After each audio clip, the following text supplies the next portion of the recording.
पहाड़ों और घाटियों के बीच एक छोटा सा घर, और उसी घर में रहता था एक किसान लेंचो।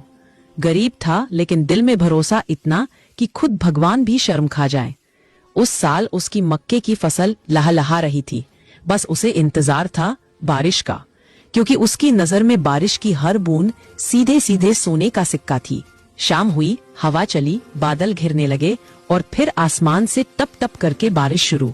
लेंचो ने आसमान की तरफ देखा और मुस्कुराया। ये बूंदे नहीं, नए सिक्के बरस रहे हैं। लेकिन किस्मत ने यहाँ एक खेल खेला। बारिश अचानक ओलों में बदल गई और कुछ ही मिनटों में पूरा खेत सफेद बर्फ से ढक गया। फसल खत्म, उम्मीद खत्म और आने वाले दिनों में भूख तय। पर लेंचो का विश्वास नहीं टूटा। उसका भरोसा इंसानों पर नहीं था, उसका भरोसा था भगवान पर। अगले दिन उसने कलम उठाई और सीधा भगवान को एक चिट्ठी लिख दी।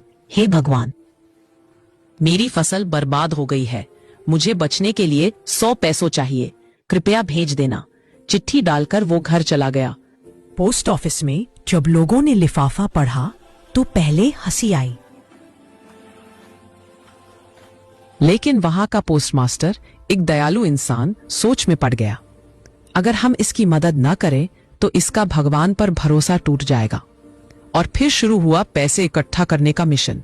किसी ने 5 दिया, किसी ने 10, पोस्टमास्टर ने खुद भी अपनी जेब से दिया। कुल मिलाकर 70 पैसों इकट्ठे हुए। कम थे पर सच्चाई और दया से जुटाए गए थे। अगले रविवार लेंचो आया, लिफाफा खोला, पैसे गिने और उसका चेहरा सख्त हो गया। भगवान पर शक नहीं, उसके दिमाग में शक तो इंसानों पर था।